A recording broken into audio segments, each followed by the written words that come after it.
What's going on, everybody? David here. Another live stream. It is 4 p.m. It's actually not 4 p.m. yet, but I'm starting to I've changed the time, so it's going to be 4 p.m. Pacific Standard Time. So that means on the East Coast, you guys can check us out at 7. I'm starting a little early today. This is our pre-show, so we'll start on time at 4 o'clock. Looks like we have about 12 minutes. So as you come in, just let me know you're here. What's going on, David? As you come in, just let me know you're here, and we will get started momentarily. So today we're going to talk a little bit about, or we're just going to start, we're going to talk about the basics, basically. So what are travel credit cards? How do they work? That's what we're going to talk about today. And then I'll do some Q&A, so we'll answer some questions as well. So that is our topic for today.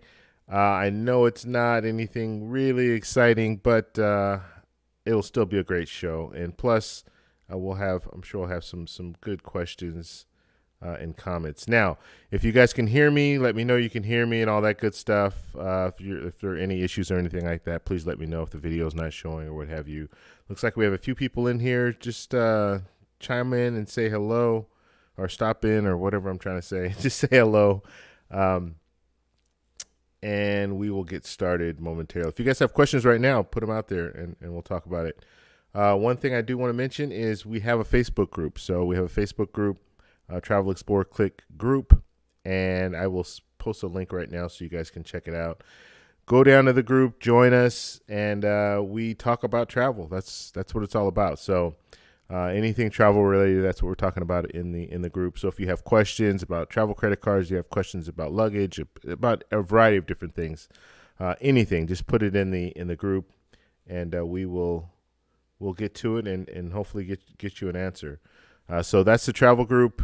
Make sure you check that out. Let me give you the link right now while we're waiting here. And let's see. Oh. And we should be able to accept you right away if you do join in, especially if you join in right now. I can do it because I'm doing some other stuff right here. Let's see.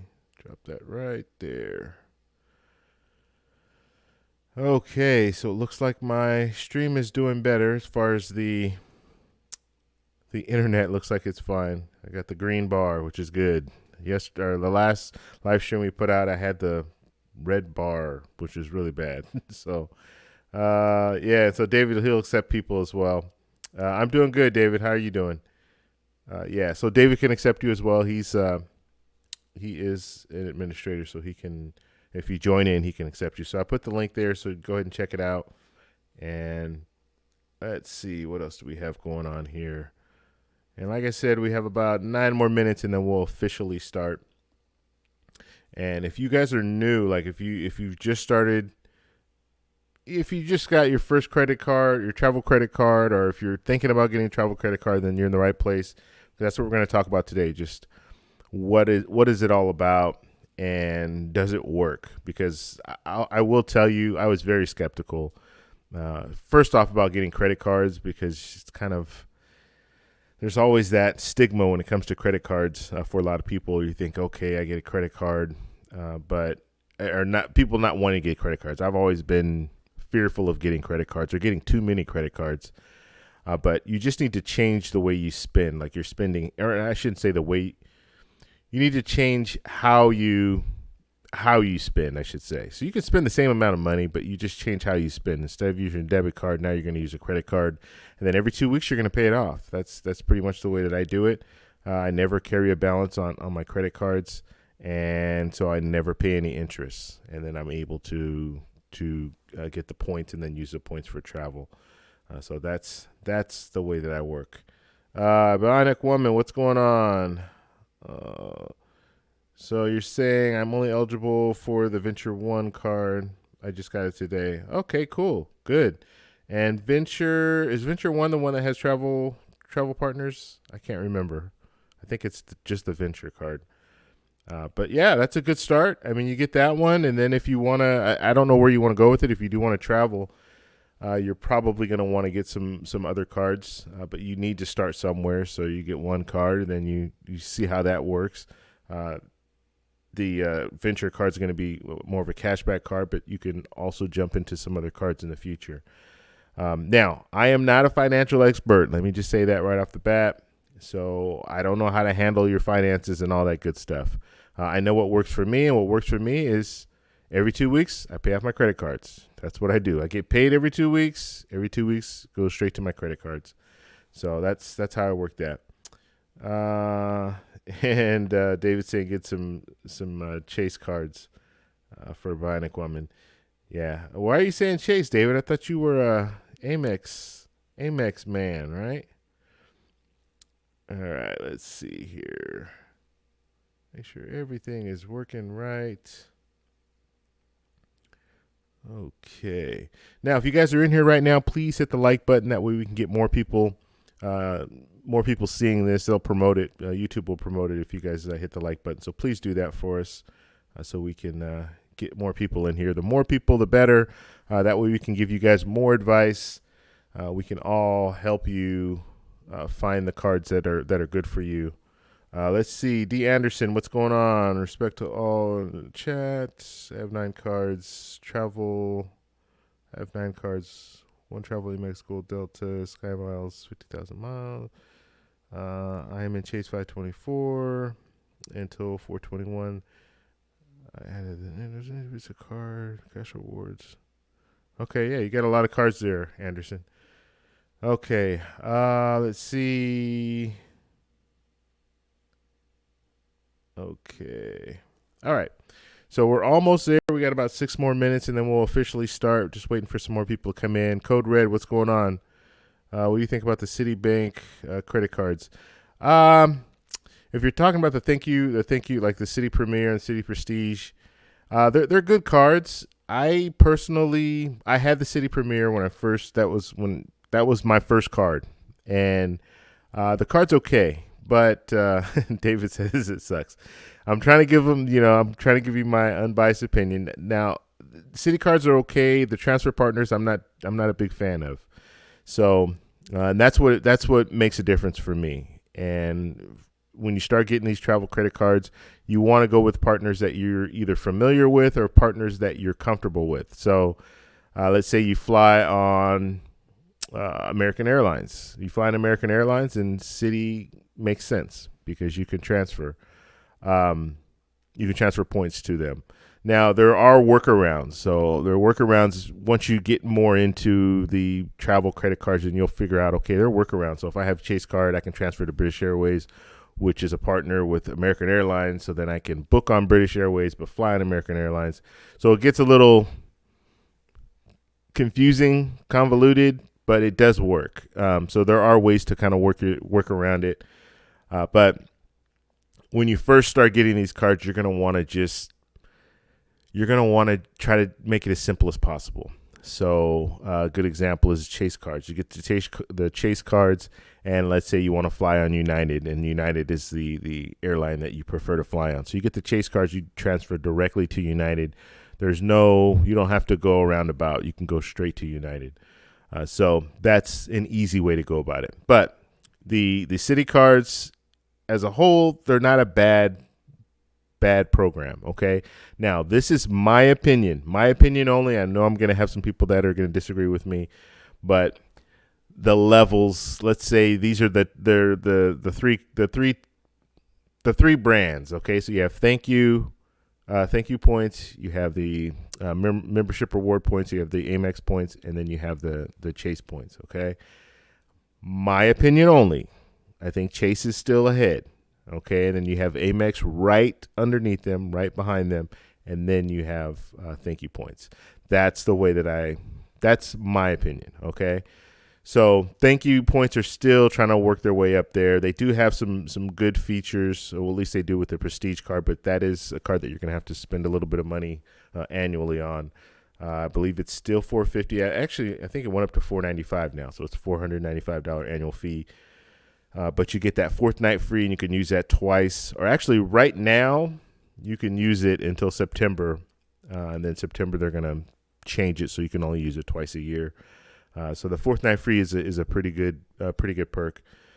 So that's kind of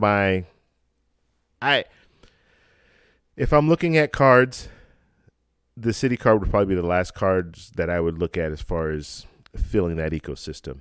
The first cards that I would look at would be the chase cards. That's because I like chase, and also because if you are considering getting chase cards, because they have the 524 rule, you might want to consider jumping into chase cards first and then going with the Amex cards if you want to go that route. Okay. Where are we here? Code red. HD chilling. What's going on, buddy? Got my Chase Sapphire this week. Yeah, sounds good. You got the Chase Sapphire preferred? Yeah, that's good. That's good, buddy. I'm glad you got that. Let's see. When I get the city products, I will add Amex Blue Cash every day and Platinum. Okay.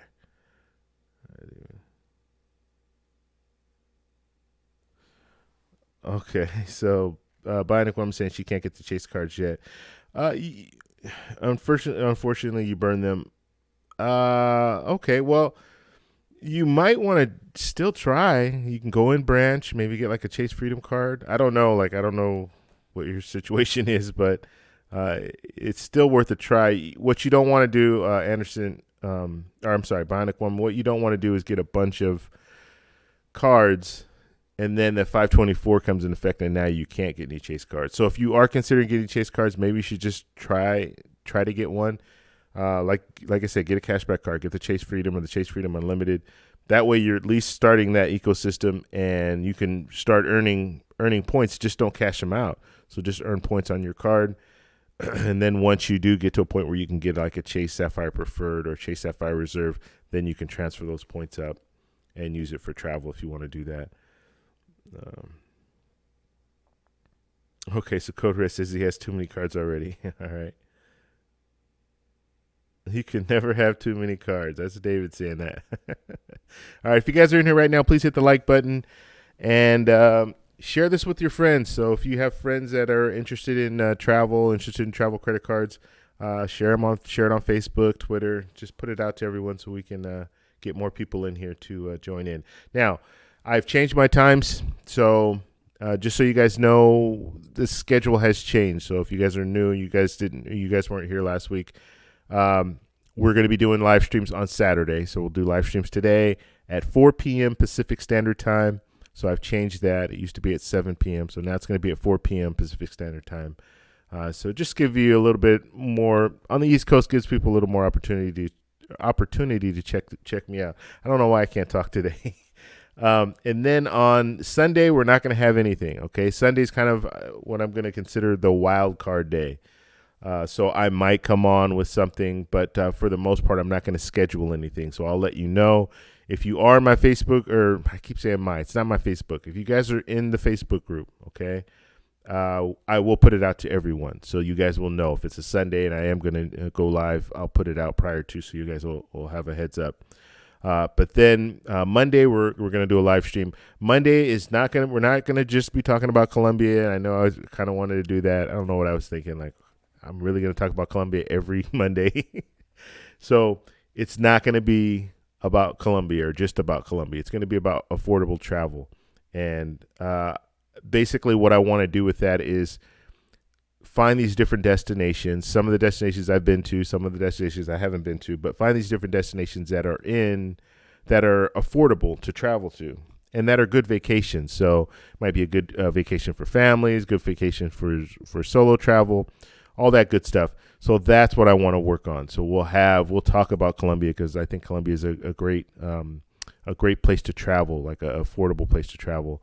There are a variety of other places in South America that are good places to travel, in Central America as well as Thailand and countries in Asia that are really good. So that's what we're going to do. We're going to look at some of these different places, some of these different destinations. I'm going to do a little bit of research. So some of the places that I haven't traveled to yet, I'm going to do some research. I'll come to you guys with research, and not only will I do the research, but these are possibly places that I'll be going in the near future. So that's always good. Now, if you do have a question specifically for me, just put TEC or at TEC, and then you can ask the question. I'll make sure I answer those. But we're going to go ahead and get started. Let's see. Do we have anything else here? Back to easy. Okay, so David's asking what are some good accessory mounts to get? Accessory mounts for for the GoPro. Okay. Oh, you did show that GoPro. I saw that. The Hero 7. Um I don't have a GoPro. I have the Osmo Pocket, and then I have Sony action cameras. So they have their standard, like you can get on Amazon, you can get like the big bag of all the different little accessories for their third party accessories, but the accessories for the GoPro. So I personally really like that Osmo Pocket. I don't think I have no interest in getting a GoPro at this time. Like I said, I have a Sony action camera. It shoots 4K. It's the FDR X3000. I really like that action camera. So if I am doing something action related, I can always use that. But GoPro Heroes, those are good. Those are good cameras. Definitely good cameras. And there's a lot of similarities between them and the Osmo Pocket. But obviously the Hero 7 is more durable. So let's see here. Okay, so let's just talk about this is going to be quick, but if you guys are new, I'm just going to kind of start from kind of the basics. So let's say you're just getting into the whole travel credit card thing. There are different angles that you can go with. You can go with the cashback cards, so Venture One card, or you can go with the cashback option, so Capital One's cashback option. I personally don't really recommend that if you want to use it for travel, because you're not going to get the best value when you go with cashback cards, okay? Unless you're moving into cashback cards. And like I talk about the Chase ecosystem a lot because that's what I have, okay? So I know the Chase Sapphire, or the Chase Freedom Unlimited and the Chase Freedom card. Those are good cashback cards to use if you can complement them with another card. If you complement with the Chase Sapphire Preferred or the Chase Sapphire Reserve, you're going to do well with that. Or the Chase Ink Business Preferred.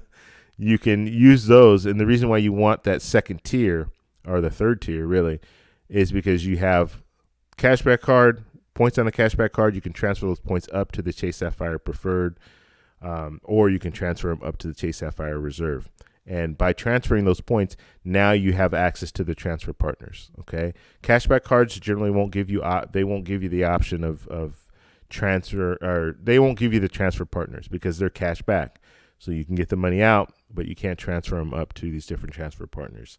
So let's just talk about like the popular card, probably the most popular card, in my opinion, the Chase Sapphire Preferred. That's like most people when they get out there and they start talking about cards, they're talking about, oh yeah, what card should I get? Usually, I will recommend get the Chase Sapphire Preferred, and wow. And the reason you want to get the Chase Sapphire Preferred is because it goes a long way with transfer partners. Okay, you do have you have the Amex Gold card, which is a great card as well, but the annual fee is a little bit higher, $250 annual fee, compared to a Chase Sapphire Preferred, which is a $95 annual fee. So getting these getting a that level card will now allow you to, when I say that level, let me kind of start off with this. And I'm kind of all over the place right now. Let me get my bearings. So you have cashback cards, then you have that second tier, okay? Or I shouldn't even say that. You have cashback cards, you have zero annual fee cards, and then you have that second tier. And then you have the top cards, like the premium cards.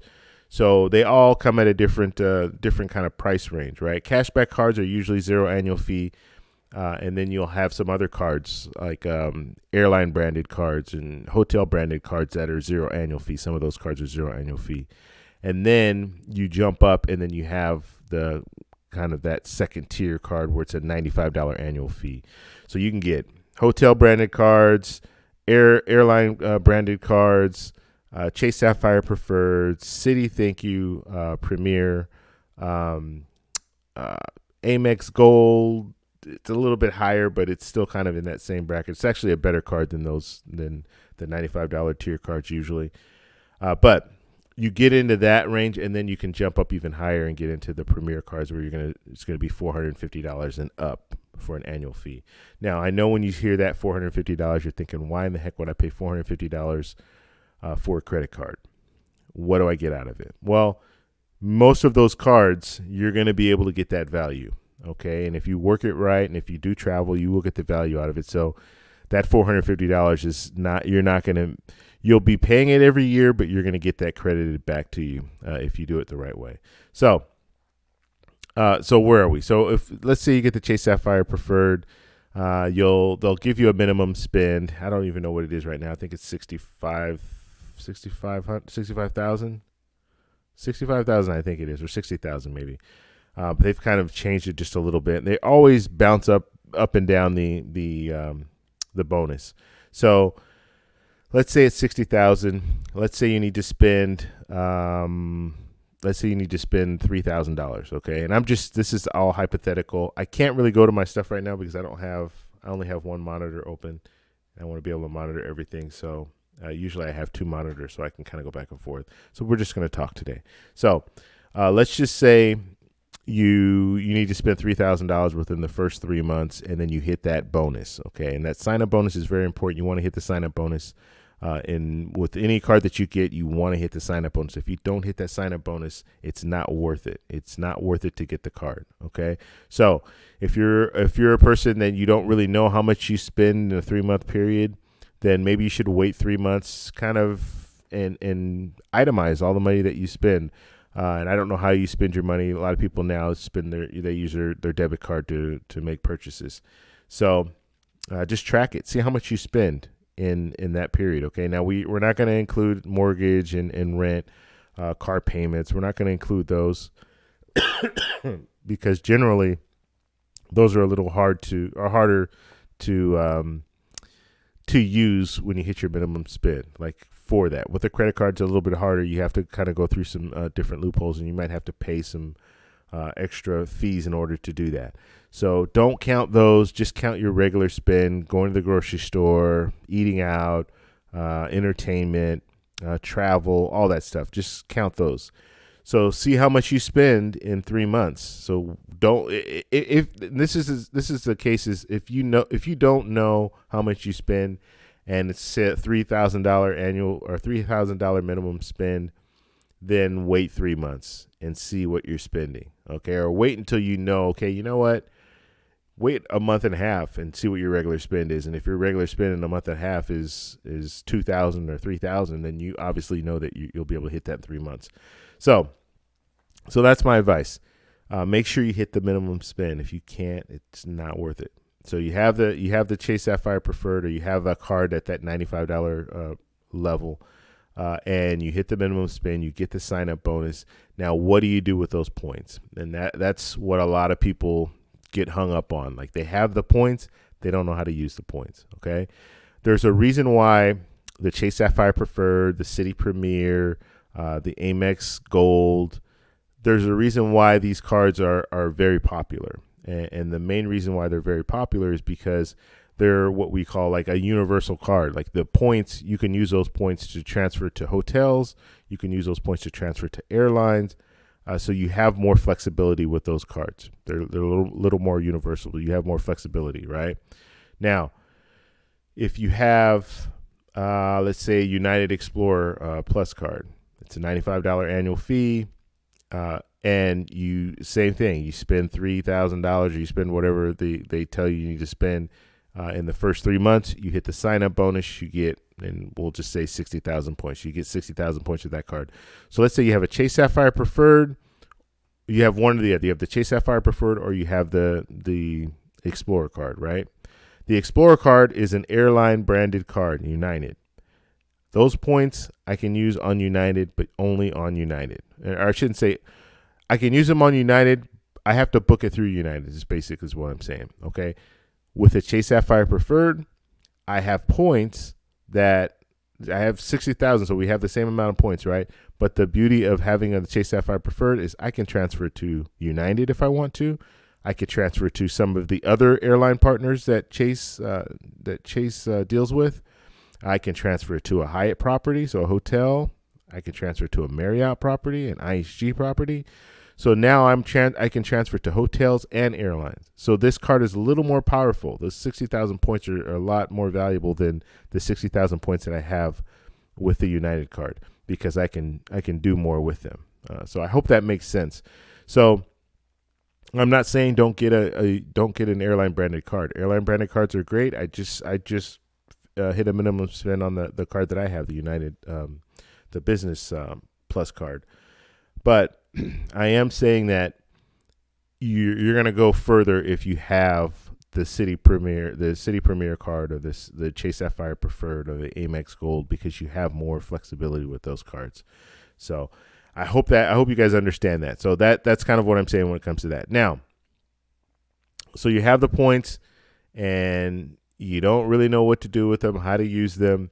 My advice for you, go to Award Hacker, awardhacker.com, jump on that website. Is Maine in the room right now? He's not in here right now. He's the one that turned me on to this site.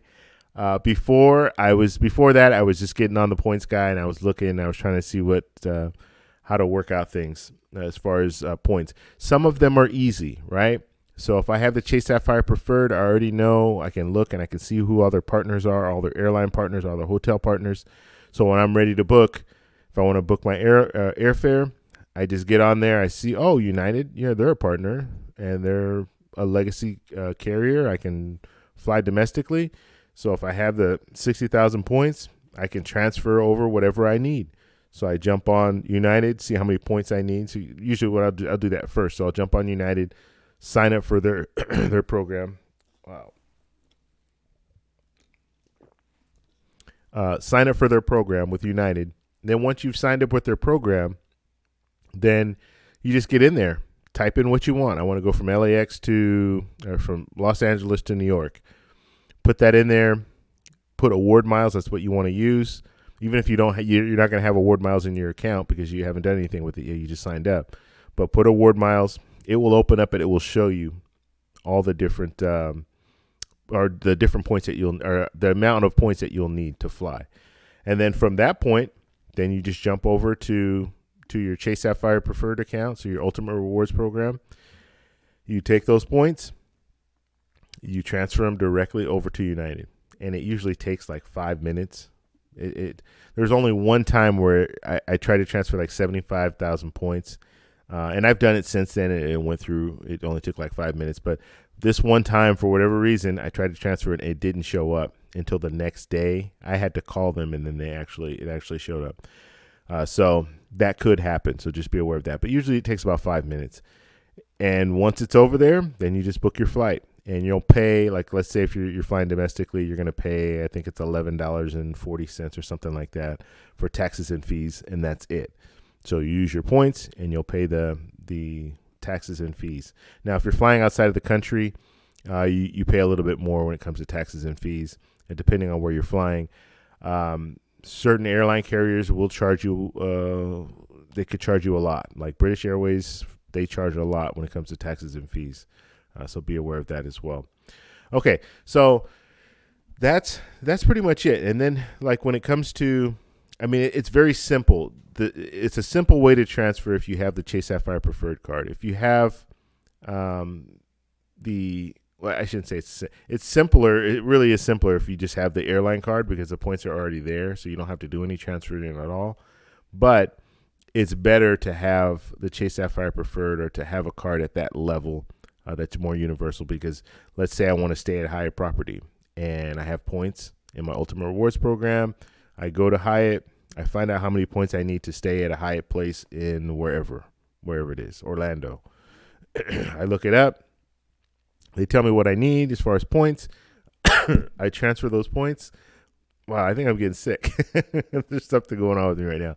I transfer those points over to Hyatt, and then I book on Hyatt, or I book my room at Hyatt. So, yeah, so it's very, very, very simple to do. And I just kind of wanted to go over that. Just kind of, we're going to start from the basics, and then we'll start working our way up, and we'll talk about some different cards. And I promise I will start putting out some videos, some credit card videos. I haven't done any for a while. Since I've been back, I haven't done any. Or I think I did one. I think it was the Apple Card.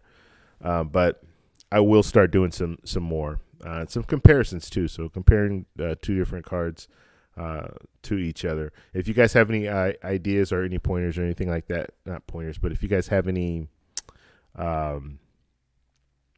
ideas for different comparisons, let me know. You can let me know in the chat. All right. Oh man, this is a tough day. It's been a long day for me already, and I'm just getting started. So hopefully we can smooth this out a little bit. It seems like it's been a long time since I've done a stream, but I was just on Monday, so I don't know. I don't know what's going on with me. Okay, let's see. If you guys have any questions, please post in the chat at this time so we can go over some of these questions. And let me open this up so everyone can see. I still had the pre-show on. Wow. Okay, side by side. Okay. Let's see what we have here. Rolo, what's going on? How to build credit. How you doing? At 424, waiting to hit the minimum spend on the United card. I'll be definitely getting the Hyatt card, the Hyatt card, the Amex Delta card. Okay, so Rolo's got his plan all set up, and yeah, I just hit the minimum spend on the United card. The business card's $5,000, so that was, that was the first one that's 5,000 that I had to hit, I believe. Yeah, that's the first one.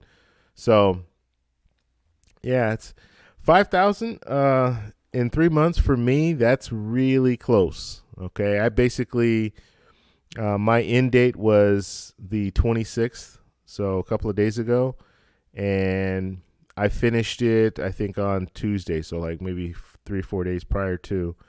And I called them. This is the first time, and you should do this anyway.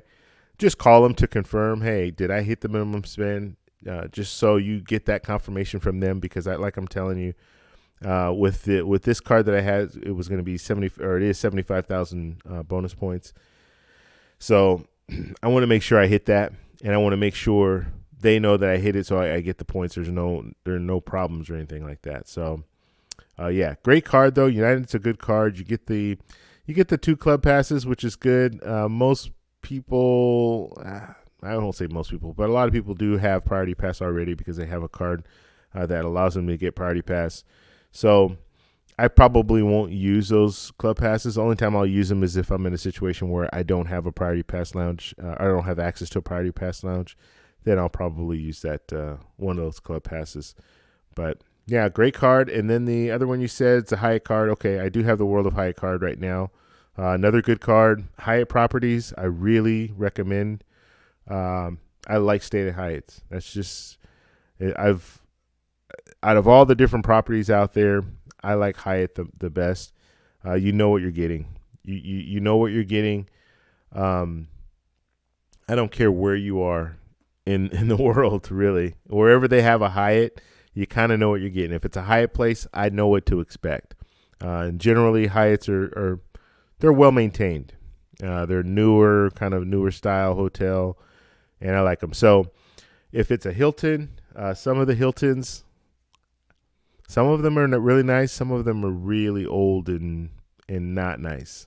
And that's been my experience. So you don't always know what you're getting when it comes to Hilton. And I don't know, that it just seems like there are a lot of different types of Hiltons. Like, what I like about Hyatt is Hyatt Place, and that's kind of my preferred. And Hyatt Place is the lower level, the category 1, category 2. So it's a lower level hotel, but they have everything that I need.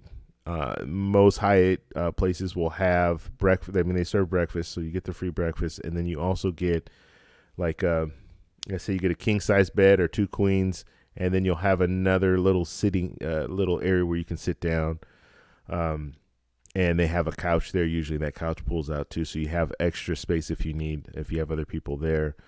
But I just like the layout, and I've stayed in Hyatt Place in other countries, and it's been pretty much the same. I mean, the same layout, same type of same type of setup, almost to a T. Like when you go in the room, they're almost identical design as the ones that I've stayed in the U.S. So I really like that. You know what you're getting. Let's see. And the Delta card. Okay, so I haven't jumped on the Delta bandwagon yet. I know there are a lot of people who do like to fly Delta. I have not flown Delta in a very long time. It's been at least 12 years or something like that.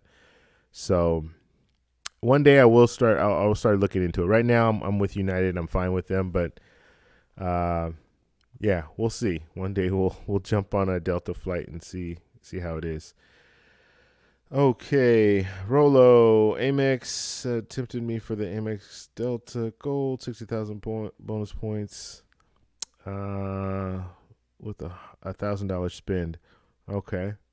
Oh, one other thing too, and I guess it's very late on this, but you could probably still do this. Well, actually, it was targeted, so maybe you didn't get it. But the Google Play or Google Pay. So Google Pay, they're really trying to promote that, and I got a targeted offer. I know that Chase Freedom, they were getting targeted offers, but I got a targeted offer with Chase, the Chase Sapphire Preferred. Basically, sign up for Google Pay, use it 3 times, and they'll give you 2,500 points. And it doesn't matter what you're spending, like what you're using, or not what you're using, where you're spending. So I went to McDonald's, used it there. Went to Chick-fil-A, used it there. And then I think I used it Chick-fil-A again. So I've already used it the 3 times. It's kind of unique. Like I don't know what is your take, you guys? What's your take on these Google Pay and what's the Apple Pay, Samsung Pay? Like, what is your take on that? Do you guys use that? I started with Samsung. I used it a couple of times, and then I was kind of over it because I don't like the fact, and I don't know how they might have changed things now, but my screen kept going out. Like, so I'm standing in line at the grocery store, and I'm all excited to use this thing for the first time, and screen kept going out, so I had to open the screen back up, and then go out, open the screen. It just seemed like it was a headache just to do. Google Pay, this is the first time that I used Google Pay, and it was fine. Like, I mean, it's the same thing. Your screen does go out. I guess you have to like hold your finger on the screen or something. I don't know. I do like Samsung. I remember where you just kind of flip your thumb up and it opens up the cards. So I thought that was pretty neat. But yeah, let me know what you guys do. Like, do you guys use these Google Pay and Apple Pay and all that good stuff? You know, with the new Apple Card, they're really pushing the whole Apple Pay thing. And I think because Google just put this out right after they launched. They sent me this targeted offer. So right after they, not a launch, but right after they announced the Apple Card, I think the next day or 2 days later, Chase sent me that offer. So that was pretty interesting. I said Chase. Google sent me that offer. Yeah, so let's see. Chase Sapphire Preferred is a terrible card. So David doesn't like Chase Sapphire Preferred, and we've had this discussion before. I think for a person just starting, and if you're not willing to go to the Chase Sapphire or Chase Sapphire Reserve level, so if you're not willing to pay $450 annual fee, which I know is tough. If you're just starting out, you don't really know if this is something you're going to be interested in like continuing to pursue, then you might not want to spend that $450 and try to figure things out at that point. So if you don't want to spend it, get the Chase Sapphire Preferred. Yes, it's not the best card out there.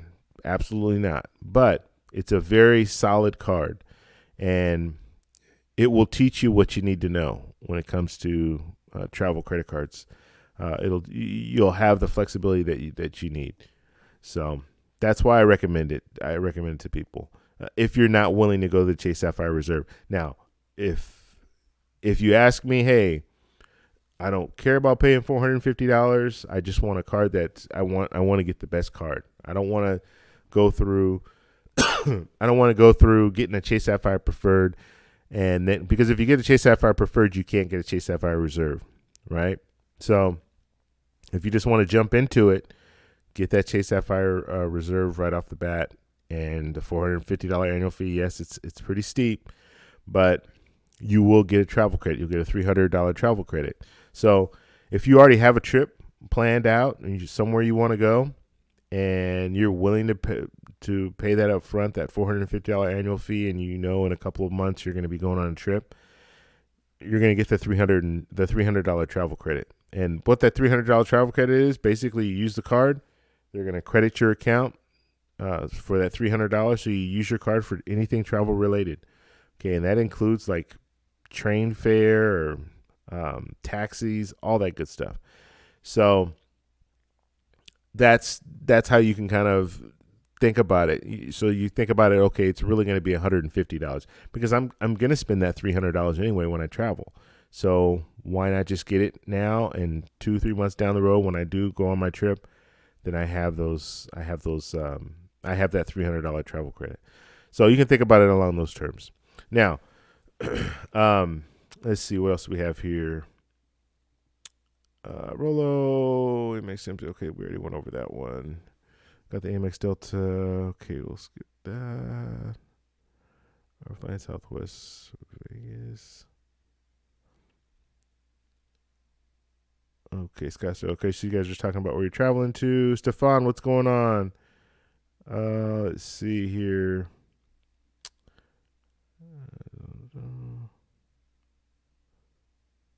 And what's going on, Lionel? How you doing, buddy?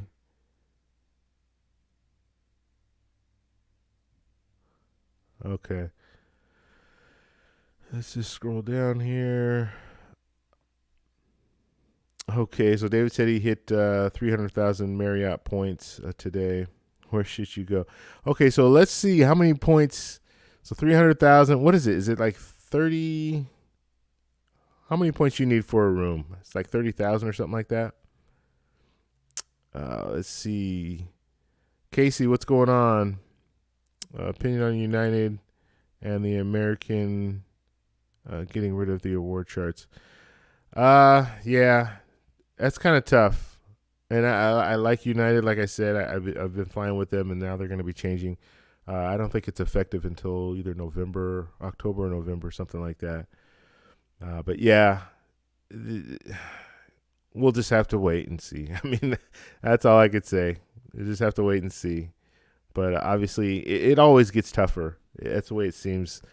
You get points, and then it always that's one of the reasons why they say that you shouldn't hoard your points. And people, they do like to hoard points, but I'm not talking about you, David. I'm just saying, in general, like people like to hoard points and you save them for a big trip. You can do that, but just understand that nothing is stagnant. They will always change things up, and you'll end up having to spend more points to fly here and to fly there. So when you have the points, use the points. Don't try to save them and use cash, and then don't try to do that, because then you're going to end up your deal. You're not going to get the best deal. I shouldn't say that. You might run a risk of not being able to use those points the way you could have used it if you would have done it 6 months prior to that. So the good thing about United is they've actually told us, they've given us a window. So now we know, okay, this is when it's going to go into effect. So if you do want to make travel plans, use points for travel plans and bookings and all that, you can do it prior to, and you'll be fine. Okay. Lionel says he loves using Apple Pay. I don't have an Apple. I don't have an iPhone. I have one for work, but I obviously can't use that for work. But yeah, so I don't even know that whole experience, the Apple Pay experience. I do know the Google Pay. I liked it a little bit better than the Samsung Pay, and it's something that I think I'll start using it every once in a while. I do kind of like. I mean, it's just fast, and that's what I really like about it. So, for those of you who haven't used it before, basically, and it's kind of funny too, because I went through a couple of drive-thrus, and I'm thinking, can I use Google Pay at a drive-thru? Like, or can you use one of these things at a drive-thru? And most drive-thrus, the drive-thrus that I went through, all they do is because they have the little reader, and they just pull the reader out, hang it out the window, and you just put it over it. So basically what you're doing is you have the reader here, and you just put your phone. You don't even have to touch your phone to it, but just hold your phone over it, and then you'll get like a vibrate. So you'll know that it's registered, and it's very quick. So you don't have to do the slide, the swipe, and you don't have to do any of that stuff. You don't have to wait. It's pretty instant. Like you just put it on there, and it took like a second, if that. Just as soon as I put it over, it'll vibrate, and then it'll show you a little check mark. This is Google Pay. It'll show you a little check mark so you know that it's in. And then I think I have mine set up so it will send me an email or a text. I can't remember, but it'll let me know. Okay, this is what you purchased. This is how much it was. So pretty nice. A pretty neat little thing. I'm old fashioned, I guess, still, and I just still want to use my credit card instead of using the whole Google Pay. Plus, it's not all over. Google Pay isn't all over, so there are a lot of places that won't take Google Pay, at least not right now. So once they start really pushing more, I think more people will start using it. But it's pretty interesting, and it allows you. I don't know how it works. Like, what if you don't have your credit cards? Or, like, I mean, I always have my credit cards on me. I have my wallet on me. But it would be nice to maybe just have one credit card or a debit card for emergency purposes, and then have everything on your phone where you can just walk and or you can just hold your phone over and use Google Pay that way, or Apple Pay or whatever. Okay, Stefan, hypothetical, if annual fees didn't apply to you, what cards would you get? That's actually a good question, Stefan. For me, if annual fees had no, wow,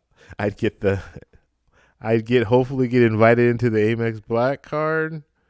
No, I would get the Amex Platinum, Amex Platinum, Amex Gold, Chase Sapphire Preferred, or not Chase Sapphire Preferred, wow.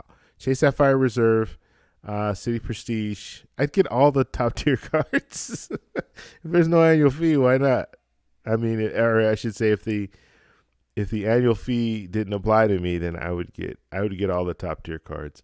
Now, the thing about getting all the top tier cards, you're going to get some benefits with the Amex Platinum. I get the Centurion Lounge, but a lot of the cards are going to kind of be battling back and forth. They all give you travel credits. They all give you, the City Premier or Prestige card will give you the fourth night free at least twice. So they give you some benefits. But yeah, if money was no option, I would get all three of those. Those are definitely the cards that I would get. Actually, all four, because I would get the Amex Gold as well. Okay. Casey's saying the Platinum card. Yes, absolutely. And Lionel says he's still packing. How much are you packing? You doing it on... are you packing carry-on only? Are you packing a checked and carry-on? Let us know. Okay, that guy, what's going on? Hey, everybody. Just stopped by on a quick break. Oh, you're working right now, huh? Are you shooting a wedding right now or what? Oh, wow. Let's see. Similar concept as Google Pay, Samsung Pay. Okay, so Lionel's saying it's very similar. Yeah. I don't really get, I don't know. Maybe you guys know more about why are they pushing these things? Like, what is the push for Apple Pay and Google Pay? Like, what is the big draw? Like, what does Google get out of it? I don't understand. Are they getting a percentage of this? I would think they have to be getting something out of it in order to really be pushing it.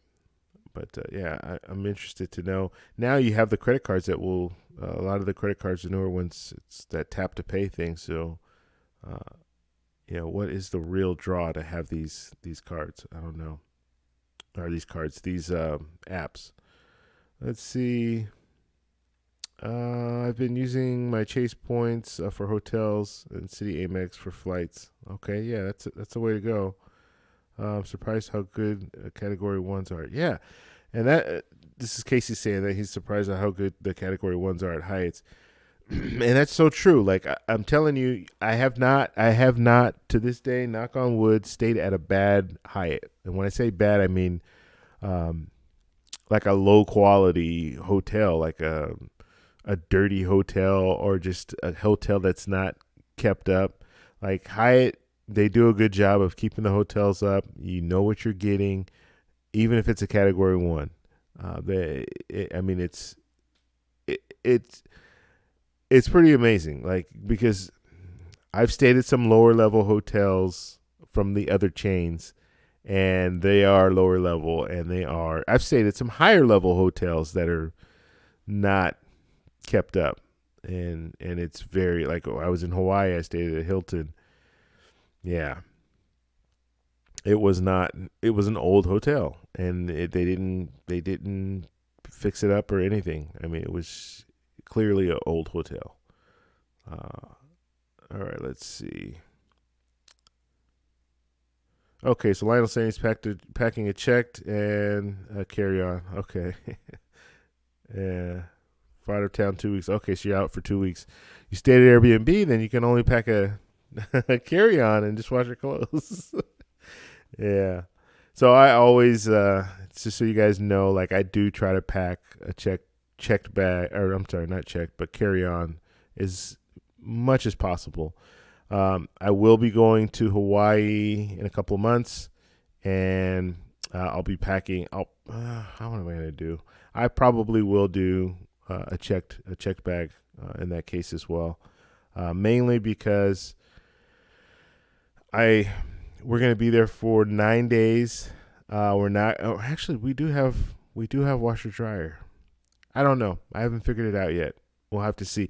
Mainly, what changes my mind is how much camera gear I'm bringing. So if I'm bringing a lot of camera gear, if I want to bring pretty much all of my camera gear, then I do need I need to check a bag, check my clothes. I keep all my camera gear on my carry on always, but so that's what determines it. So if I'm in a situation where I do want to carry a little extra camera gear, then I'll check my bag.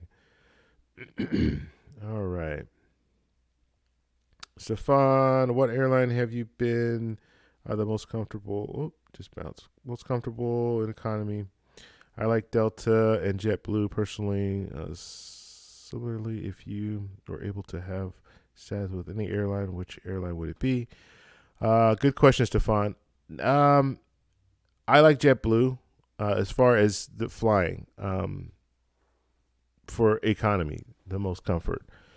Because I like to do the even more seats, and so I'll pay that extra. I'm good with that. If I were to get status on any airline,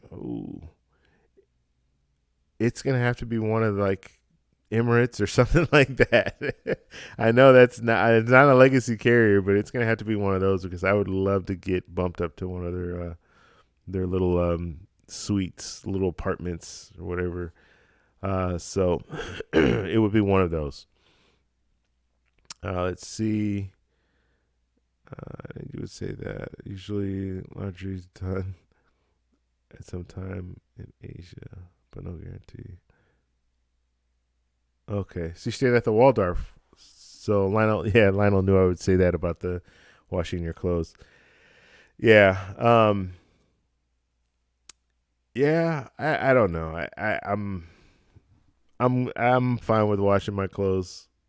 I think it's a good deal. Let's see. What else are we saying here? I would try to stick with JetBlue, but Amex points transfer at a lower than 1-to-1.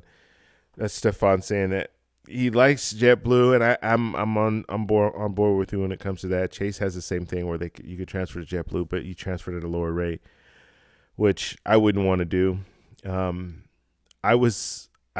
had Mosaic status with JetBlue for a year, and for those of you who don't know, you can do, like, in this one it was just like a status challenge or whatever they do, where you can fly a certain amount of flights, and they will grant you the status for a year. So that's what I did with the Mosaic, with the JetBlue, and the experience was pretty good. JetBlue doesn't really. They only have one level, so they only have Mosaic status. They don't have anything else. So you're at the top status, which means you get on the plane first. But for me, that was the only real perk. I mean, you get free alcohol, but I don't drink very much, so I didn't really benefit. I didn't really, get the benefit of that. I drink. I would get alcohol every once in a while while I was on the plane. You don't get any, like, upgrades or anything like that. The only upgrade that you can do is you get it at a reduced rate. So the even more seats, you get them at a reduced rate. So I was paying, it's really like point wise, it's like 900 points. So like $9, $9 to fly, fly with the even more seat.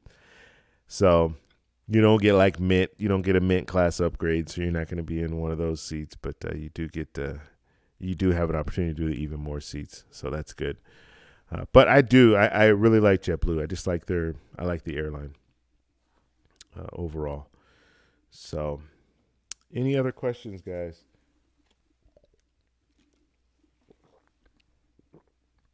I know it's going to take a little time for people to kind of get adjusted to this new time. They're probably thinking I'm going to be on at 7. I know I'm going to get some emails, or not emails, but some people asking me, hey, you're not on at 7 tonight? No, I'm on at 4. So I know it's going to take a little bit of time. Now, on Monday, I will be on at 7. So Saturday, 4 p.m. Pacific Standard Time.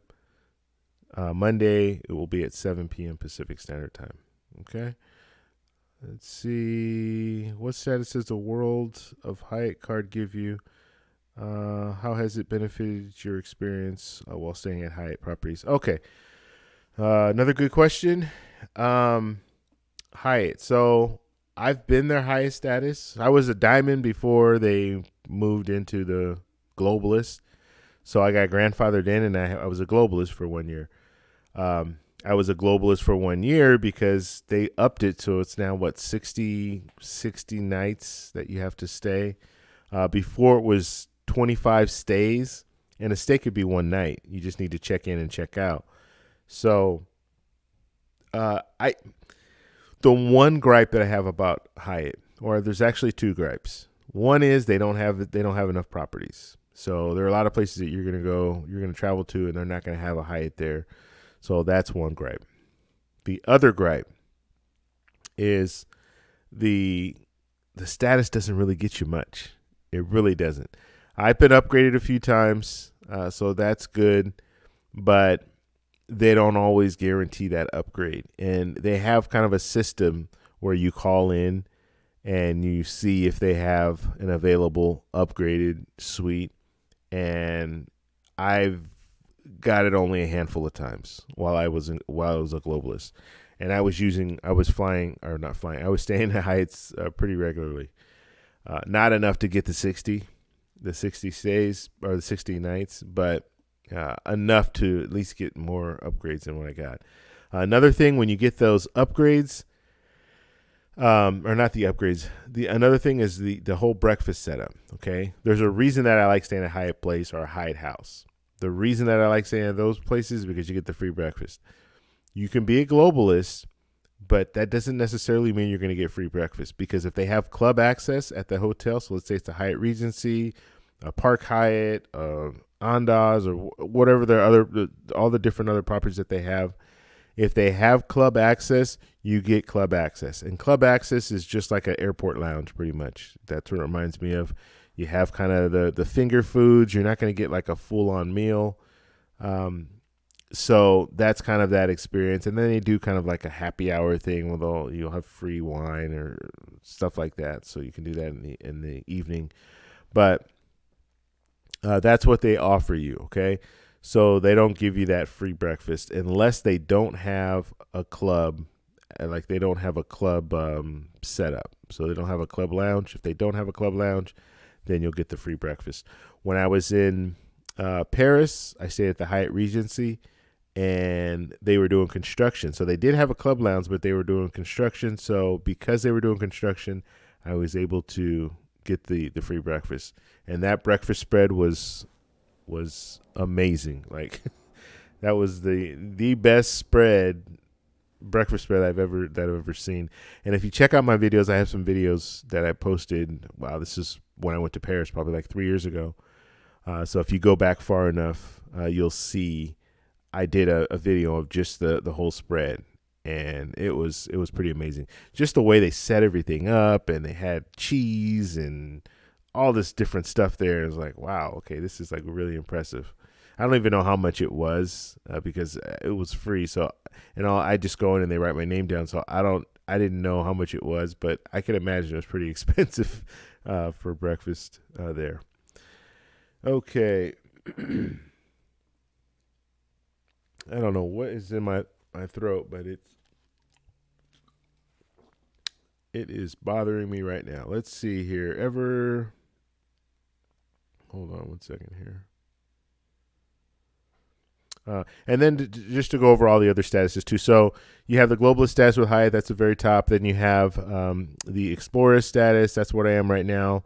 I found that as far as upgrades, they're kind of the same, really. Like Hyatt doesn't really upgrade you to like a penthouse suite or anything like that. Usually they're gonna do like um, a view upgrade, like a view. So maybe you'll be able to see the beach instead of seeing the city or the mountain. So they'll do stuff like that. Sometimes they'll upgrade you to a larger suite. But for the most part, they're not doing like these real big upgrades. Okay, so don't, and that's globalist, whatever you are, they're not doing the big upgrades.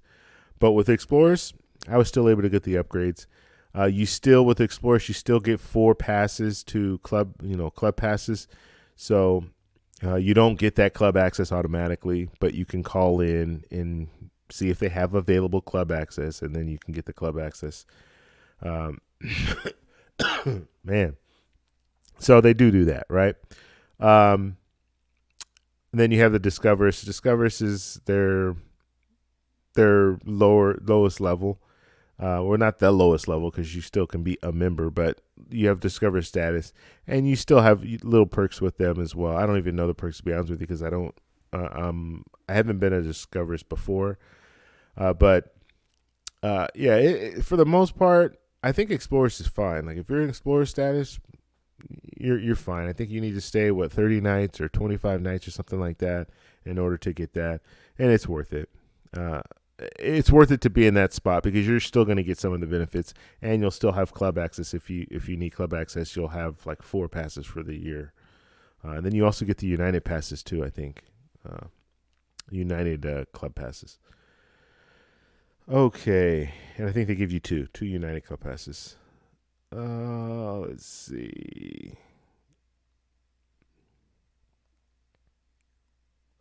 Okay, so Casey's asking, have you ever been turned away when having TSA pre-check or global entry being sent to regular lines? I did have that experience once. It's only happened to me once, and it was kind of a weird deal because, and if I would have known, and I talked about this, I don't know if it was last week or the week before that, but if I would have known, I think Nika talked about it because she had that similar experience. But you have that known traveler number, and basically, I was flying back from overseas. I flew into Las Vegas. So when I hit Las Vegas, I had to go through customs. So I went through customs, and then I had to recheck everything, right?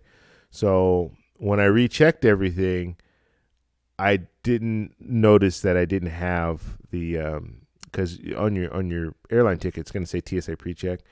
I didn't notice that it wasn't on there, and so I went to the TSA pre-check line, and the agent told me, no, you know what, you you don't have TSA pre-check. I'm like, no, I do have TSA pre-check. I have global entry, as a matter of fact. And so I tried to show him my card, and he said, no, sir, you're still going to have to go to the other line. So now I'm irritated because I'm looking at this other line, and it's long. And I waited. There was maybe 4 or 5 people in front of me. So I waited in the TSA pre-check line, 4 or 5 people, and now I have to go over there. So I went ahead and went over there. Obviously, what am I going to do? But then when I got to the front of that line, I just told him, I said, hey, I told the other agent, I said, I have my global entry card. That's no good. Like, it's not going to work. And he said, well, it's not guaranteed. TSA pre-check is never guaranteed. And so that was that, right? But what I could have done, and like I said, I think Nika said that what she did is you just go right back to the gate, or to the where you check everything in, and then they can print out another ticket that will have your TSA pre-check. Because then that's when you can tell them, hey, I have a known traveler number. This is my number, and then they can put it in and then give you your ticket. Or if you have like the the app on your phone, you can just redo it and get it. So yeah, but it's happened to me before, and I didn't. I had an. It didn't have to happen that way, but it did happen to me before. Not most airlines now have TSA PreCheck, I believe, but when they first started, not every airline had TSA PreCheck. So they were doing some weird stuff where, or they would have TSA PreCheck, but they would have the lines come together, which really didn't make any sense to me. And it was kind of frustrating when I first got TSA PreCheck, or when I first got Global Entry, and I had the TSA PreCheck. It was a little frustrating because, yeah, you go into a separate line, and you don't have to wait as long as the other people, so you can get through there faster. But then they funnel you into the same checkpoint. So now you have to take your computer out. You have to take your shoes off. I have a bunch of camera equipment, so I have to take my camera equipment out. And so that was pretty frustrating. The fact that you have this Global Entry TSA PreCheck thing, and now you still have to do all the normal things, right? Let's see. What's going on, Nika? Did you ever status match your height status? I did not. Stefan's asking, did I ever status match? So basically, you can status match. So let's say you're a globalist, you can status match to Hilton. I actually, you know what? I take that back. I did the status match, but I didn't follow through with it. So I went from globalist to Hilton, and I was going to be Hilton Diamond. And basically, I stayed at Hilton once, and I didn't like it. And so I just said, you know what? I'll hit globalist again the next year. And I didn't. I went down to Explorers, but that was my plan, to hit globalist. So basically what you can do, you can status match. So I'm globalist. I can say, hey, Hilton, and Hilton, all the hotel chains, they'll do like these little promotions. They'll put it out there sometimes, or sometimes it's just already out there. And you just let them know, hey, I want a status match. You send the email to them. You send them proof that you are a globalist, or you're a top tier, or you're whatever tier. You don't have to be a top tier, but you're a tier with another hotel chain. And then they will do their little research, whatever they need to do, and then they'll say, okay, if you stay for the next 3 months, if you stay 9 days or 9 nights, then we will grant you diamond status for the rest of the year, or something like that. So I went through that process, and I only stayed one night, and I'm like, you know what? I don't like it. I don't like Hilton. I just don't. So why am I going to spend 9 days there, or stay 9 nights, and then have that status when I don't really like the properties?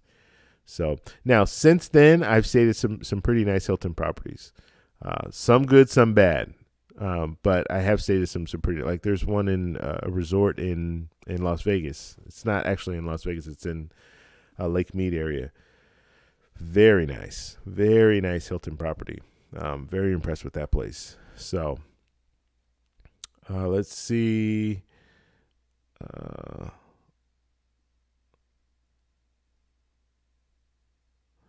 Okay, so Lionel's saying, I'm dying to find out if I get a diamond upgrade at the Waldorf,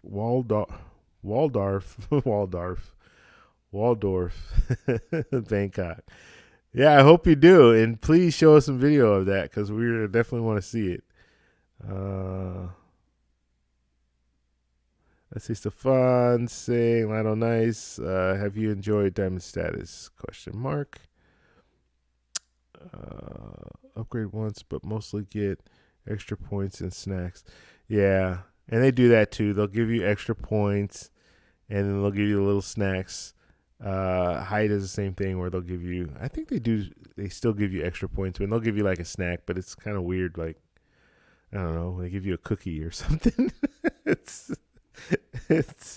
yeah, I don't know. Not like anything really special. Okay, here we go. Wow, everything just popped up all of a sudden. I think it was hidden. If you guys are in here right now, please hit the like button so we can try to get up to 30 likes. We've been close every time. I think we hit it a couple of times, but Uh, yeah, let's hit the like button so we can get up to 30 likes for this video. Let's see. Where are we here? I lost my place now. This happens all the time.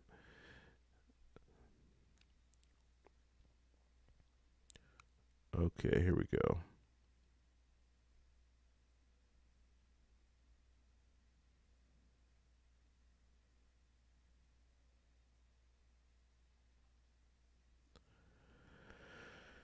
Okay.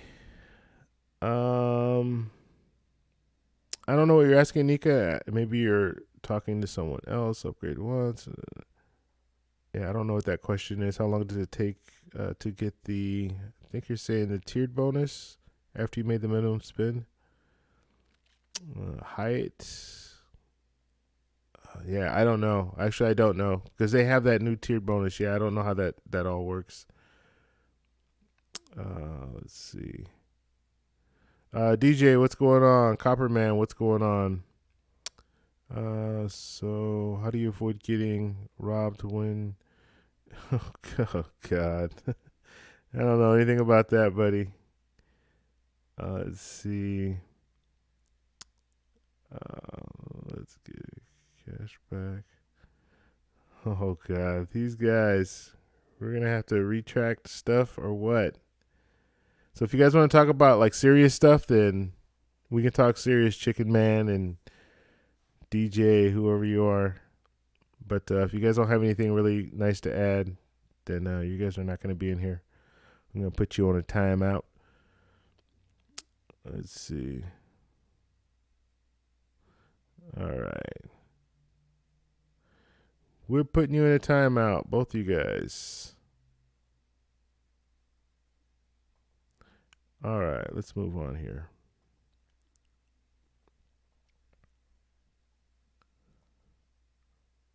Oh.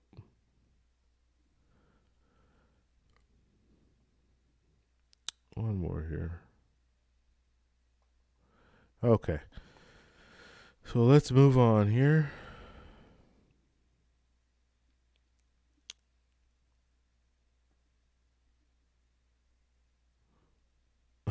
What?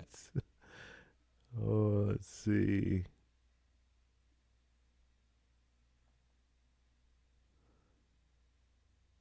All right.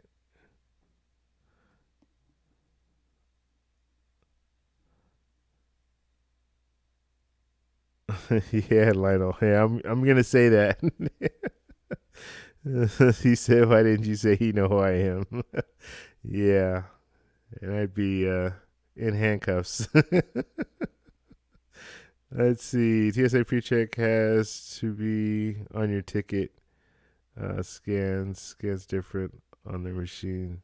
Okay, so you're saying scans different on their machine. I don't know what you're saying then. That last part, but yeah, it does have to be your ticket. But you're saying you can't reprint it.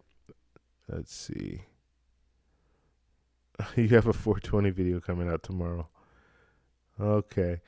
Um. Let's see. Let's move on.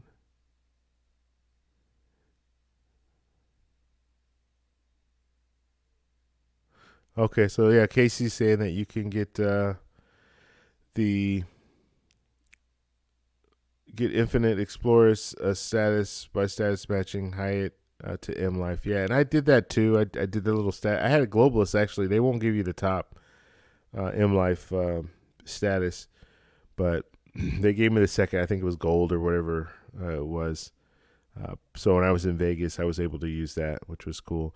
So just so you know, the Hyatt has a partnership with MGM Mirage Properties. So if you do have Hyatt status, when you get to, let's say you're staying at MGM Grand, New York, Luxor, Mandalay Bay, Bellagio, I think Monte Carlo changed their name or something. I don't know if they're still owned by MGM Mirage. And then the TI and Mirage properties. If you're staying at one of those properties and they have the M Life program. Those the cards of the frequent player cards. Well, you can get status, and that helps out a lot. Like you might not gamble, but let's say if you want to go to a restaurant, you can stand in a separate line. You have kind of like these quicker access if you have status with some of the properties in Vegas, and plus I think now they're kind of giving you like free parking instead because now they charge you for parking. They might give you like perks like that, no resort fee, that kind of stuff. Okay, let's see.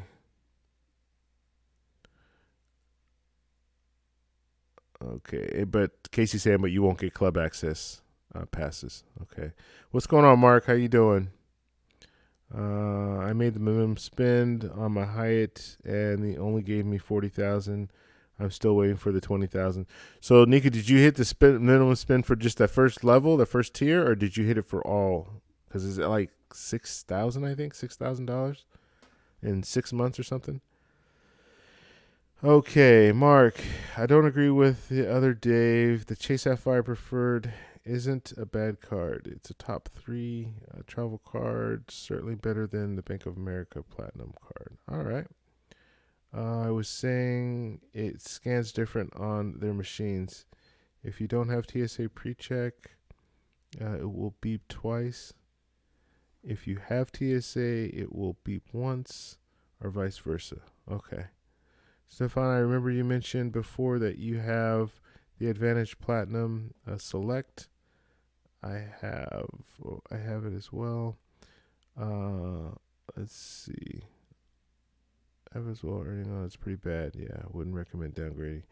Yeah, and I don't have the Platinum Select. Maybe you're talking to someone else, but I have I still have that card. Yeah, I have the Advantage, the $95 annual fee one. So I don't have that top tier one. But yeah, those cards are for earn possibility. Those cards are not very good. But they the platinum one. I think it's the I don't even know which one I have, to be honest with you. They have the $95 annual fee one. That's the one that I have. Then they have the $450 annual fee one. The $450 annual fee one is they give you some extra perks. I think priority pass lounge and stuff like that. But it's just not worth it because the earn possibility is not very good on that card. So yeah. Okay, so you're saying the platinum select is a $95. Yeah, that's the one that I have. Okay, so Nika said she spent 6,000. Okay, yeah, I don't know. That's a good question. Are they splitting it up? Are they gonna wait? You have to wait 3 months, and then after the 3 months, then you go to the next 3 months, and then they give you the bonus there. I don't know how that works. Yeah, that's yeah, yeah. I don't know how that all works. Hopefully, you don't have to wait the like full time. Usually, they kind of honor it and give it to you once you hit that minimum spend. Not right away, but what I'm saying is, let's say you hit that minimum spend in 3 months, and you still have another 3 months because you have that tiered. Hopefully, they'll give it to you after the 3 months. They'll give it to you 10 days after that, or whatever their normal processing time is. Okay, agree with Mark. I would never do business again with crooks of America. Okay. Let's see. Platinum Select is the 95. Okay. So if he's asking, so Stefan, you're asking me if I'm downgrading that card. I don't know what I'm gonna do with that card yet, and I still have the only reason that I'm keeping the card is that I have 18,000 points that I need to use, and I just want to have the card so I can get the free check bag or whatever. But it's really kind of senseless because I'm paying $95 for the card. So I just paid the annual fee, so I will keep it another year until February next year, and then I'll see what I'm gonna do with it. Let's see. I'm getting the Hilton card soon. Okay, cool. Let's see. That's Nika saying that. So you're gonna have Hyatt and Hilton. So you'll have a pretty good setup. Going to call Chase and ask them when they are giving me my points.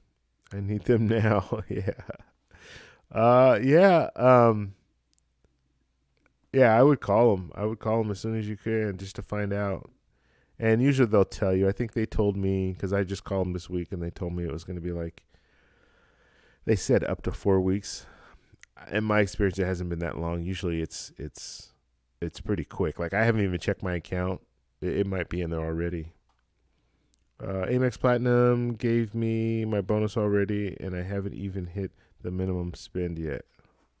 Wow. Okay. Don't tell anybody. Okay. Let's see. What hotel chain have you seen the most abroad? Um. Okay. So I have this thing that I like staying in Airbnbs. So uh, when I travel abroad, so I've stayed at Hyatt's in Costa Rica and where else? In Paris, in Thailand. So I stayed Hyatt's there, but usually if it's like a more affordable, well, actually Thailand's pretty affordable, but if I'm like going to Colombia, places like that, then I'll do an Airbnb if I can. Especially if I've been to that location before, like I've been to the destination before, then I'll do Airbnbs. So I've been staying in more Airbnbs than anything. But usually I try to do the Hyatts if I can, and I kind of target my trips around Hyatt. To be honest with you, if it's gonna be one of those places where I want to stay at a hotel, um, I kind of look at, okay, well, is there a Hyatt there? If there's a Hyatt there, and Hyatts are in most major cities, but some of the smaller cities you're not going to have a Hyatt. So that's just kind of been my experience. Okay, where are we here? Um, okay, what's going on, Hip? I want to use my Marriott Bonvoy points for American Express to go to Vegas. What are your suggestions? I have 80,000 points. So you want to use, yeah, points from American Express to go to Vegas. So to stay in Vegas, or are you? I don't know exactly what you're asking here. And I think are the Bonvoy points, are they letting you transfer those to airline partners? I don't know anything about the Bonvoy, uh, how those points are working with people. Let's see, Nika, Hyatt, Hilton, and Marriott missed on the IHG. Yeah, so Nika says she has Hyatt, Hilton, and Marriott, and IHG. I'm not a fan of IHG. I know they have the intercontinental hotels, and those are supposed to be like their nicer hotels, and they have like the hotels in the Maldives, whatever they call that place. Um, yeah, I'm not really a big fan of IHG. Now, I will tell you, I've had some experience staying at like Holiday Inn Expresses in other countries, and they're pretty nice. But it just seems like you have to use a lot of, you get a lot of points in your sign up bonus, but you have to use a lot of points in order to um, stay at IHG properties. So it's just not. It's one of those deals. If I have ultimate reward points, I don't want to transfer my points over to IHG because they just don't go as far. Okay, Julia, or what's going on, Deacon? Let's see what you have to say here, Deacon. Places you travel. Okay, so Deacon's asking me about out of all the places I've traveled, what did I get the most, or where did I get the most enjoyment? For photography, I would have to say Paris, um, because it's a photogenic place, just everywhere. You take pictures everywhere. But my overall best place, like overall experience, has been Colombia. Like I love going there. I just love being in Colombia. The people are nice. I like all that. Um, but Paris definitely had some really nice places to take pictures. Okay, Julio, the Hyatt Regency in Mexico is really nice. I stayed there 6 nights using all points. Cool, cool. Yeah, Hyatt Regencies are generally pretty nice hotels. They really are. They have a Hyatt place I think in Tijuana. I've considered stay in there actually, because a category one. This was back in the day when I would do the stay at a couple hotels, like do little weekend trips, go down to San Diego, that kind of stuff. I'm not too far from there, so I would do that just so I can have those extra nights that I needed. So yeah, that was kind of my deal for a little bit. I don't do that anymore because I don't really see the benefit. Before it's like, oh, have to get to globalist. I have to get to globalist. But then after being globalist, you don't really get that many perks. Basically, yeah, you don't really get. I didn't even get to use some of the perks like the upgrades and stuff like that. You're calling, they're not letting you do it, so you get it a couple of times a year. So it really didn't. It didn't really make sense to stay those extra because you pretty much have to stay double the nights that you would have to stay for. To get explorers, you have to stay double the nights in order to get globalists. I didn't see that big of a difference. Okay, what happened to your viral video? I watched the video, but you didn't say the negative messages. Oh yeah, so I put out a video. If you guys check the video out, just about I had a viral video, but I put a video out about nightlife, and on my last trip, and it just was just ugly. And I don't like, and when it comes down to it, this is the way that I look at it. And I said this in the video, so just check the video out. But I don't mind if people come at me, crazy, because I'm putting the videos out. I know what to expect. But what happened and what started happening is when the video really started hitting, it skyrocketed. So I was getting, like I told you, or in the video I said I was getting like 800 views an hour. Okay, so 800 views an hour. So you have people constantly commenting, and I try to get on top of it. So if they're putting negative things on there, I'm trying to get on top of it. And it wasn't negative things really like that I was toward me. But let's say someone puts a positive comment and someone comes back at a negative comment to that person, and they're going back and forth, and I'm like, it's ridiculous. And so that's what it came down to. And it wasn't just that; it was also just the fact that the video that I put out, the message that I wanted to convey to people wasn't working. It didn't get across, and so the message changed to something else. And then when you see that, it's hard because I consider myself an artist, okay, and not for just videos, okay. I'm a photographer, so I like to put things. I like to tell a story, even when it's photography, what have you. And so it's hard to see something that you're trying to create or trying to tell a story one way, and then it gets construed and changed to a different way. And the thing about YouTube is YouTube will promote your video in certain ways, right?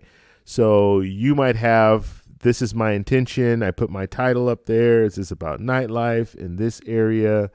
You do all the tags and everything, targeting the way that you want to target it. But YouTube will also look at what's coming or who's coming to watch the video. So let's say a person likes, and I'm giving you just an example, right? But we'll try to do like the PG-13. So let's say a person likes dogs, right?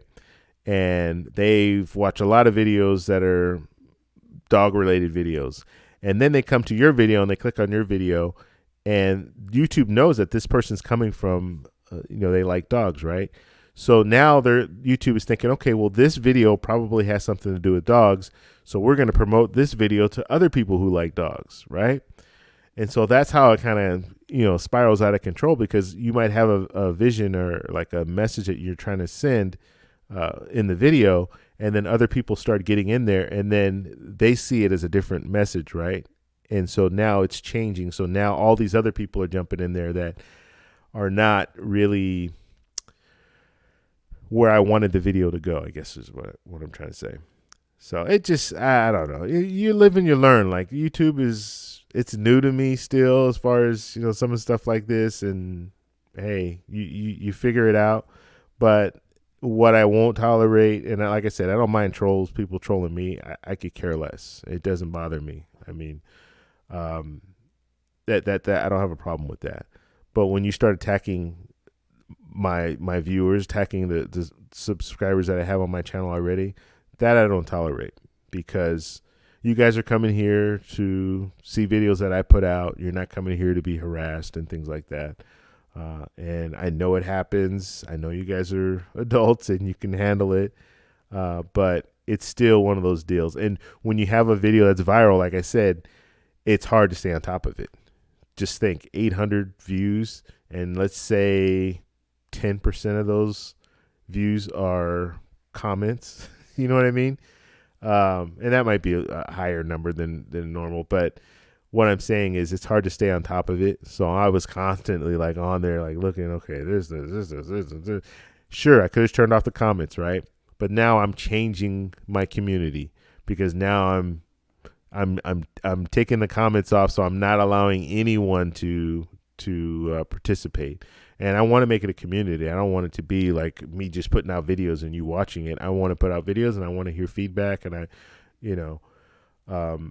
and I want to be able to talk with you guys. So if I'm closing the comments off, now I'm penalizing the people who really want to contribute. So, all right, enough of that. Where are we at here? Lost my place. Okay, whatever. Yeah. And yeah, like I said, Nika, there were so many messages. I can't even go over all of them, but they were pretty bad. Some of them were pretty bad. And not to mention, like, when it came down to just it's nightlife, right? So I'm out there, I have my video camera, and I'm filming people, and you have trolls saying negative things about the people, which, like I said, it's one of those deals where you're always going to have trolls, and I know that. I know I'm always going to have trolls. I'm always going to have people that are going to be on here saying negative things, but it's sad. It's sad that people are like that, but when it comes down to the message, like the message that I was trying to put out, if it's not getting there, if it's not resonating, it's not where what I want, what I expect it to be, or I don't even know how to say that, but if it's not working, then either change it or just cut bait and start over. That's the way that I look at it. ISG is mostly Holiday Inns. Casey's saying that. Yeah, they have the Intercontinental hotels, and they're supposed to be really nice. I just haven't stayed in one yet. I have a buddy that swears by ISG. He really likes those properties, and I try to explain to him. Well, all he has is the ISG card, so he doesn't have like Chase cards. The Chase card that he had, he got rid of. So he just doesn't understand. Like it really, if you have an ISG card and you have those points on there, that's good. Maybe you'll stay 3 nights. Because it's like 60,000 points a night or something crazy like that. But if you get to a point where you have these ultimate reward points and you're trying to transfer them over to IHG, it doesn't make any sense. It's like less than a cent a point value, so it's not a real good transfer there. Okay. And Casey's saying the points aren't they're not worth that much. Yeah. Always a pleasure hanging out with the streams. Take it easy, my friend. All right, Stefan. Have a good one, buddy. Thanks for all the questions. I appreciate it. Julio. Hi, Mark. Rolo. What hotel chain to avoid? Not counting the budget ones, such as Motel 6. Would you say Sheraton's? I don't mind Sheraton's. What was the last? It's been a while since I've stayed at Sheraton. But I don't mind Sheraton Sheraton hotels. Nika, I want IHG for domestic, but Holiday Inn is good in other countries. The annual fee or annual free night is good too. Okay, yeah. And Nika, I guess Nika, like, she's able to get free airfare, so that's why she does the hotel stuff. And I guess it's not a bad place to be. Like, if you don't have to use points for you don't have to use points for airfare and you can just devote all your points for hotels, and it makes sense to get these hotel cards. But for me, if I got an IHG card and whatever the sign-up bonus is, 100,000, whatever it is, I'm really not going to be able to get that many nights with that. So that's kind of the reason why I don't. It doesn't interest me. All right. See John vlog for sure. My Mardi Gras video got over 70,000 views. People looking to see naked women. Yeah, I mean, I'm telling you, you get the weirdest people that just come in there and all they're looking for is But and another thing too, and I didn't say this in that video, but I'll say it now. What do you want what do you want? Who do you want your subscribers to be, basically? So yes, I can put out a viral video that is Mardi Gras or what have you, and you're gonna have a bunch of people jumping in there because they think they know what it's all about, or they want to see something, and then they subscribe to your channel, and now they're subscribers. So you're bringing in that clientele. Now, are you going to keep feeding them the same type of material, or are you going to, do you have other things that you're going to show them? Because if you start showing them other stuff, they're just going to unsubscribe anyway, because they're going to think, oh, this is all about this. So that's why I'm saying, like, the message that I'm trying to send with the video. So I put a video out. The message is nightlife, travel, all that good stuff. But if you have people that are coming in to see naked women, or coming in to see, other things, then that's not what my message was. So now if the message is being changed because now all these people are coming in, and when I say that, like, a good example, he's saying Mardi Gras. So people who like to do Mardi Gras and party and, in a different way or whatever, they come from that video and they go into my video. So now they think my video is related to Mardi Gras, naked women, or whatever. Now you have all those people coming in, and those people are coming in and subscribing, but I don't just talk about nightlife, in that sense. I don't talk about naked ladies. I don't talk about all this other stuff. So they might subscribe, but then realize, oh yeah, and then they'll just unsubscribe anyway. So that's what I'm talking about, the message. The message that I'm trying to send, it has a purpose, and the purpose is to show people this, and then if they like it, then they can join my channel. But they're joining with my message in mind, if that makes sense. So when I put out other videos, I say, okay, yeah, this is what I expected it to be. This is, but other people are joining it and they expect it to be something else, and it's not. All right. I think I'm done with that. Let's see. Julio, true, David. But things happen. Nobody is perfect. Yes, nobody is perfect. That's true. I actually shared the video with my friend to show how well the Pocket did in low light. Yeah, that camera, man, that Osmo Pocket, I was amazed. Like, when I got that footage back, I know I shouldn't be talking about some. I will put out. There's some other videos I'll put out. Like, I was walking in the street in Laureles. I'll be putting that video together pretty soon. Yeah, I gotta make up that 70,000 70,000 views that I lost.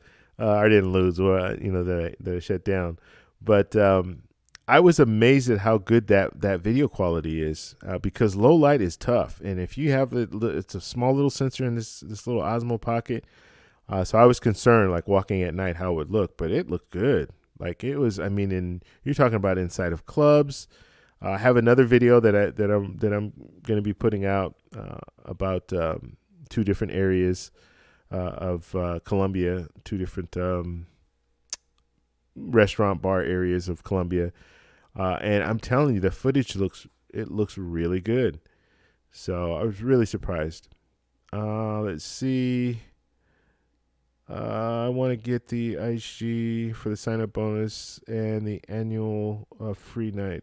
I think we already looked at that one. I think it bumped me back up here. Let's see.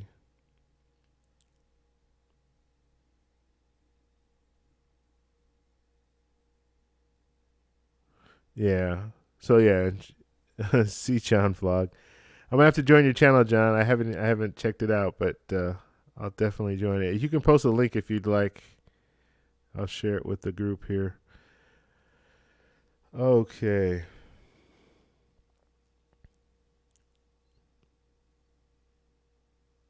Pariah, what's going on, buddy?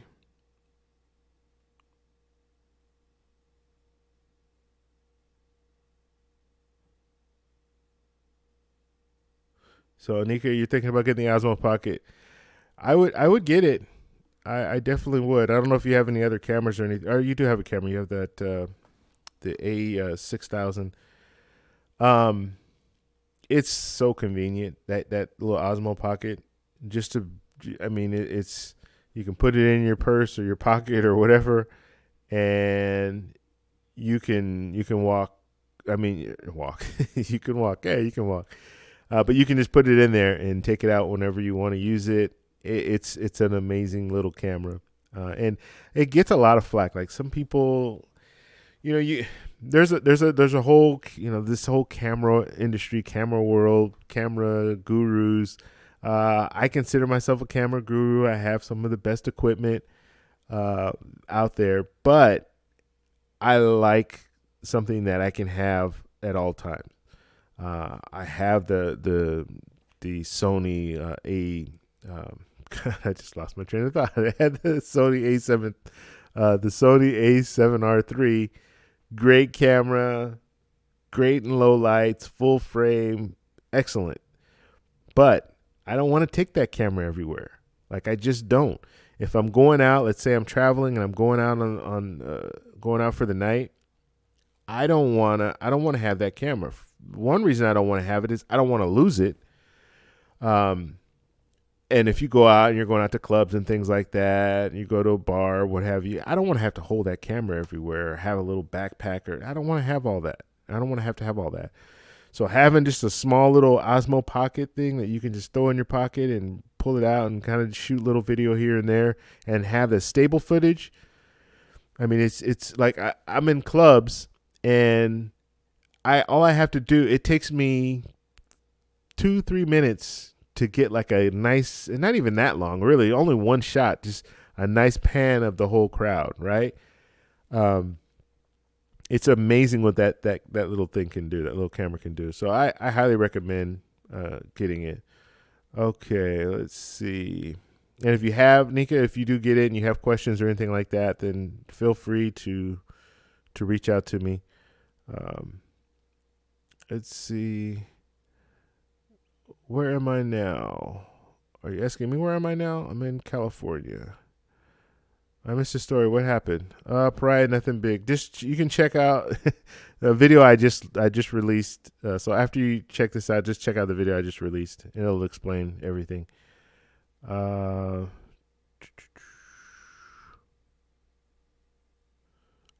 jazz club, great night, life, no nudity, laugh out loud.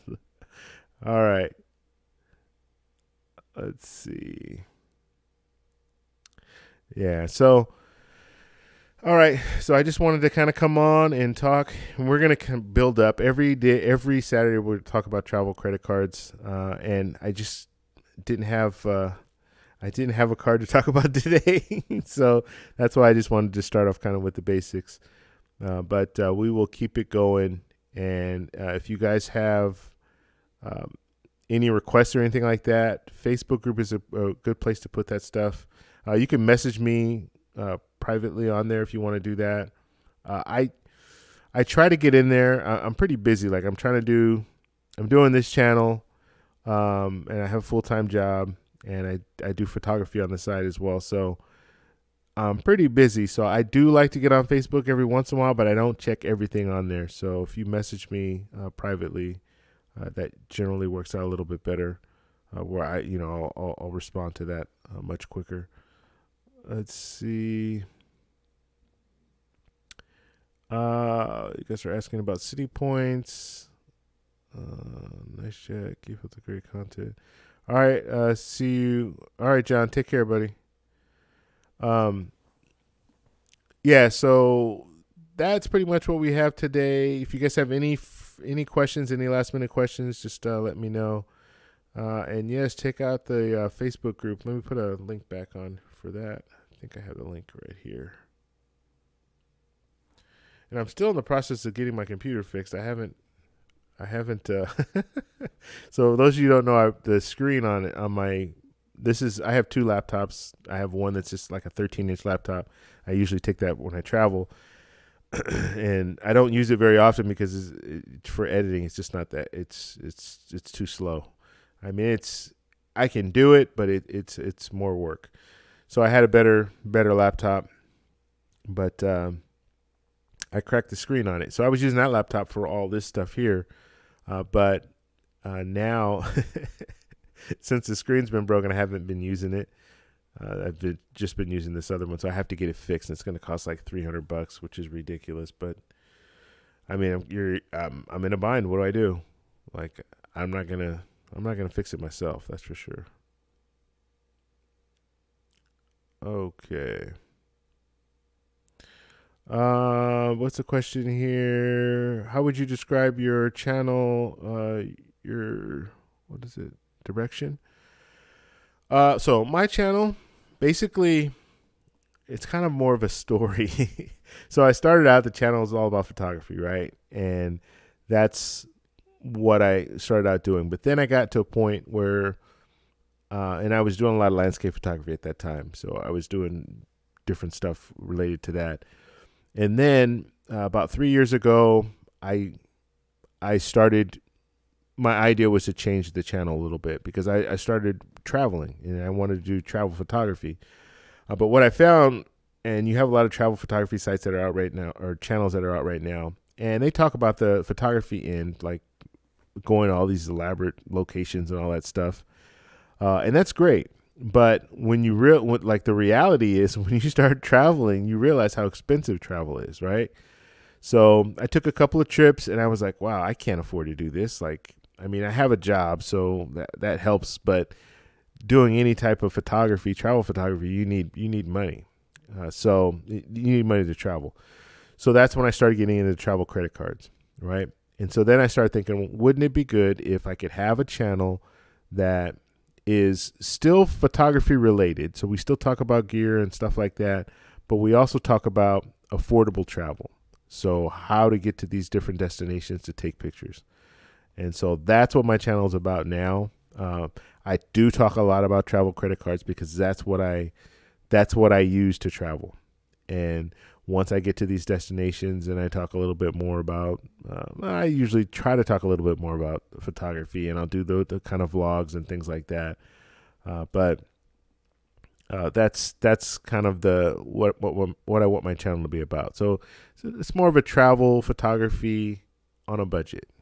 That's what my channel's about. Okay.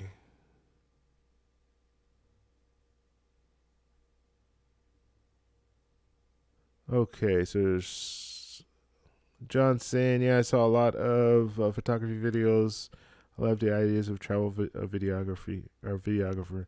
Yeah, yeah.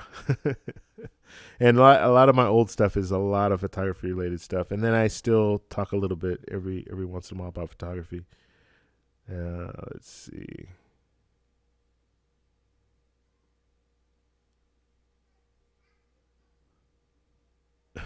Yeah, heck yeah. You gotta be really nice budget hotel guy. Yeah, hostels are for young YouTubers. I'm not doing a hostel. That is not gonna happen. Plus, I have camera gear, and I don't want to. I don't want to have my camera gear in some locker or something.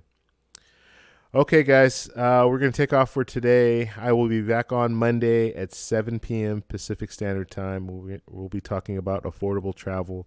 So I will post that destination wherever we're gonna be traveling to. Or traveling to. God, I lost my train of thought. Wherever we're gonna be, whatever we're gonna be talking about. So the affordable travel we're gonna talk about. I gotta make the donuts. I work 9 to 5. 9 to 5. 9 p.m. to 5 a.m. Oh, wow. That's crazy. Okay. All right, John. Thanks for stopping by. Nika, Lionel, who else we have? Pariah, all you guys. Thank you guys for stopping by. We'll be back on Monday. All right. Talk to you guys later. Bye.